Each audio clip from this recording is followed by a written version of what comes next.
thank God we have Donald Trump, who's now the president, who's gonna change a lot of tax laws, because what they do is, like I said, I got an open case right now, so I don't want to talk bad about the IRS. You got one house right here, 2 houses right here, 3 houses right here, 4 houses right here, 5 houses right here, maybe 2 houses right there. You feel me? Couple Q&As addressing the IRS situation. Listen, a lot of y'all don't understand how the shit work because y'all not on that tax bracket, right? What happened was that I didn't report my taxes for 2020, 21, 22, and 23. Those years, I done paid $6 million, $2 million in 2018, $1.3 million 2019. For the year of 2020, I'm at $1.8 million. Over $6 million went to the IRS. Looks like 6ix9ine's fall from grace is hitting a whole new low, and his enemies are loving every second of it. Chief Keef, man, he's clowning hard. This mess is giving serious 2018 vibes all over again. Lately, folks been pointing out how 6ix9ine's been looking real bare. Chains gone, watches missing, and the flashy drip, nowhere in sight. And now we know what's really going on. The IRS pulled up heavy and started auctioning off his flashy stuff. Yup, all them shiny toys he used to flex are getting snatched. This ain't just some minor setback. This is a full-blown financial collapse. Turns out for months, fans were already asking questions. Why he looking so low budget all of a sudden? Well, now it's crystal clear. His jewelry didn't just vanish. It's getting seized by the government. And it ain't new either.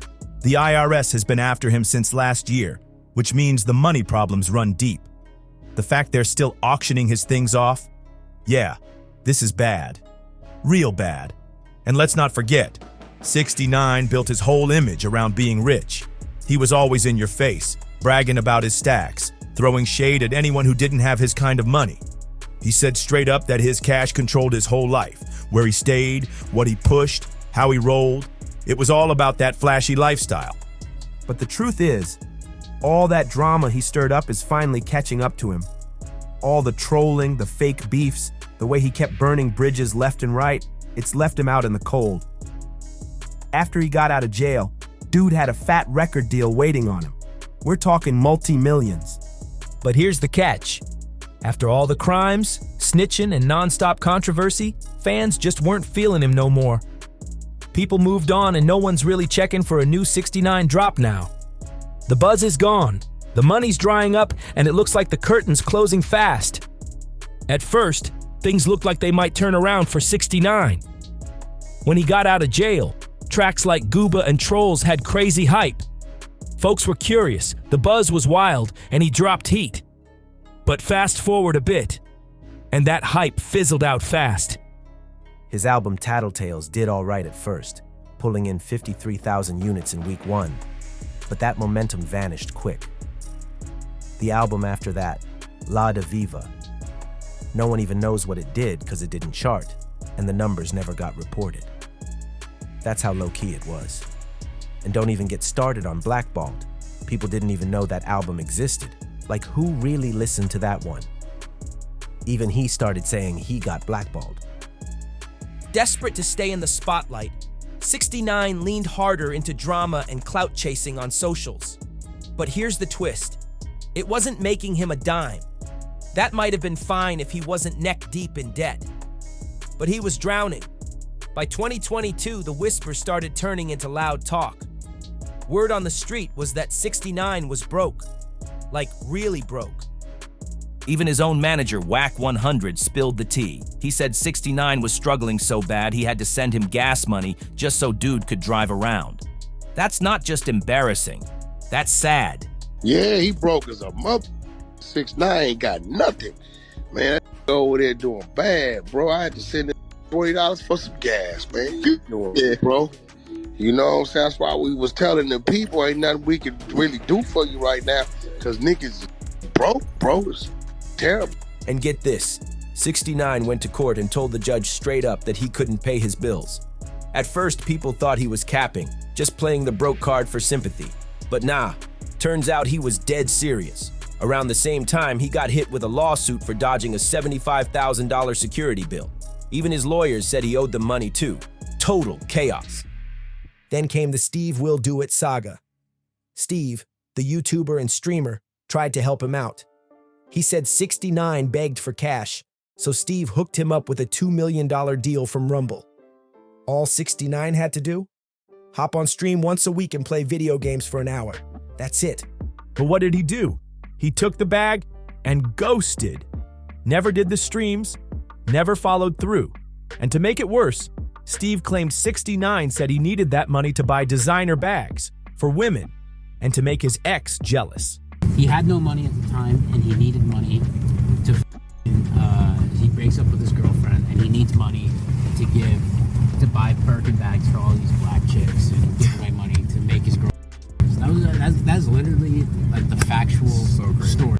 Now, since he didn't hold up his end, he owes Rumble the full $2 million. Just another huge L on his never-ending list of debts. One user said it best. He got $2 million just to play games once a week for an hour, and he couldn't even do that? That comment hit hard. People are losing it over how bad 6ix9ine fumbled such an easy bag. And it didn't stop there. Next came a wild twist. His own gang accidentally robbed a publicist, and she hit him with a $1 million lawsuit for restitution. Just when you thought things couldn't get worse, boom, another million in the hole. 6ix9ine even told folks he might have to file for bankruptcy just to keep up with everything falling apart. But the real breaking point? A $10 million lawsuit from a stripper named Alexis. This one's wild. Back in 2021, 6ix9ine was in the club when someone called him a rat. Instead of brushing it off, he launched a champagne bottle in their direction, but missed and hit Alexis in the head. She had to be rushed to the ER and get staples to close the wound. Serious damage. She sued for bodily injury, but 6ix9ine didn't even bother showing up to court. So what happened? The judge hit him with a default ruling, and bam! Another $10 million down the drain. And that ain't even the worst part. Turns out, he also owed millions to the IRS. Yup, the government was coming for him too, with reports saying his unpaid taxes were around $10 million. When you stack it all together, this man was drowning in over $20 million worth of debt. Insane. And then came 2024, when the feds raided his Florida home. Witnesses said agents stormed in and even towed away multiple whips right from his driveway. That moment right there, that's when everyone knew. It was a wrap for 6ix9ine's flex era. No more Lambos, no more iced out chains, no more cash stacks. And you already know the internet was ruthless. The same way 6ix9ine used to clown broke rappers, now it's his turn. Memes went viral instantly. One person joked, 6ix9ine joining Squid Game to pay off his debt. Another said, if Trippie Redd buys any of his stuff, I'm gonna lose it. The jokes haven't stopped since. Man, my chair is laughing at this mess. If Trippie Redd really scooped up 6ix9ine's stuff, that would be straight up poetic justice. Let's not forget 6ix9ine threw Trippie under the bus back when they were beefing heavy. Now the tables are turning. And of course, Chief Keef wasn't gonna miss his chance to slide in with some slick disrespect. After all, 6ix9ine spent years trolling Keef and his crew, even tried to have hits put out on him. Now the roles reversed, and Keef reportedly said this is just karma hitting 6ix9ine for being a rat. And according to him, this is only the beginning. This beef runs deep, back to 2018, and it was messy from day one. It all popped off when 6ix9ine started clashing with Keef's cousin, Tado, over Cuban Doll. At that time, Cuban Doll was dating Tado, but she popped up in a video with 6ix9ine, and things got heated quick. Then a video leaked showing 6ix9ine and Tado going at it on FaceTime. Tado straight up threatened him saying, I unlee people. And you already know what that means. But instead of backing off, 6ix9ine doubled down. He started taking direct shots at Chief Keef and Lil Reese. In May 2018, 6ix9ine tried to flex hard. He pulled up to Chicago's O Block at 3 a.m., acting like he was untouchable. But the truth came out fast. Cameras showed he showed up when the whole block was empty. No one was outside, and rumors started flying that he was rolling with police protection the whole time. Meanwhile, Keef and Lil Reese were really out there, trying to find him in the city. But then things got even more serious. In June 2018, Chief Keef got targeted in New York. And while 6ix9ine tried to act like he had nothing to do with it, an investigation linked him to the whole situation. And just to be extra disrespectful, 6ix9ine flew out Keef's baby mama, Slim Danger, took her shopping, filmed the whole thing, and even had her calling Keef a deadbeat on camera. Straight violation. Even after all that mess, 6ix9ine just couldn't let it go. He kept poking at Chief Keef, calling him the P word, clowning him when his house got robbed, and then, just reckless, he got caught on video bragging about putting a hit out on Tato. That video ended up being a major piece of evidence in the RICO case that sent him straight to prison. That's when it stopped being trolling and turned into straight-up self-destruction. Now here we are years later, and guess who's laughing now? Chief Keef's got front row seats to 6ix9ine's downfall. After all that trolling, sneak dissing, and trying to flex with fake muscle, 6ix9ine's the one getting clowned hard. It's pure karma at work. And how did 6ix9ine handle it when the ops got the last laugh? He hopped on IG Live and crashed out. Instead of facing the heat and answering real questions, he started making weak excuses. Even worse, he came for his own fans, talking about how they're broke for paying rent. Like, bro, at least they got a roof over their heads. What are you flexing now? He tried to brush off the whole situation like losing his chains and cars didn't matter. But you could tell he was hurt. His pride took a major hit, and the whole "I'm still rich" act. Ain't nobody buying that, especially after he admitted that he didn't even file taxes between 2020 and 2023. This man said he paid $6 million before that, but clearly the IRS ain't trying to hear it now. They're on his neck and his stuff is getting snatched left and right. Cars, jewelry, everything, gone. And what does 6ix9ine do? He starts pointing fingers, blaming New York's tax rates for all his money problems and saying he moved to Florida to dodge the financial pressure under the Biden administration. Like, seriously? That's the excuse now? Man, the downfall just keeps getting messier by the minute.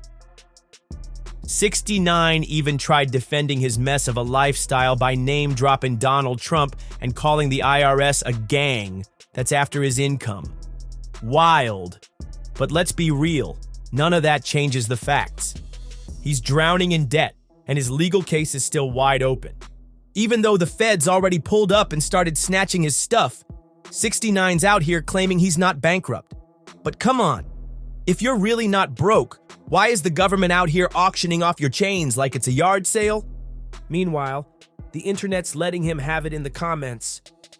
And instead of chilling out or laying low, he just keeps making things worse, digging himself deeper every time he opens his mouth. One user dropped a savage comment. You don't need to be a tax expert or in a rich bracket to know he blew through his money and now looks embarrassing in public. Ouch. But if you thought things couldn't get more desperate, guess what? Just last month, 6ix9ine turned around and tried to sue LA Fitness for $1 million. A gym, bro. Like, going broke is one thing, but suing a fitness center to get a quick check? That's another level of desperation. It's clear this man is doing anything and everything to get money flowing again. At this point, he's chasing whatever bag he can grab, even if it's a gym membership refund. And let's be honest, this lawsuit probably ain't going anywhere, but it shows how rough things really are behind the scenes. Think about it.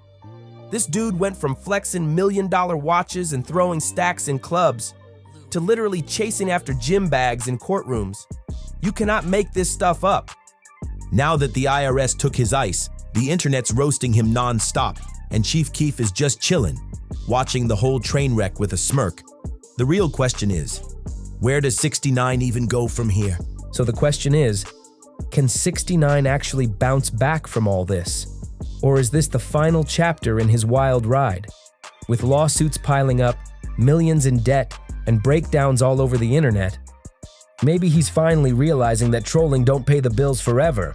Has he hit rock bottom? Or is there still one more twist left in this saga? Drop your thoughts in the comments. I need to know what y'all think. And while you're here, don't play yourself. Smash that like button, hit subscribe, and make sure that bell's on so you never miss the next messy update straight out the streets.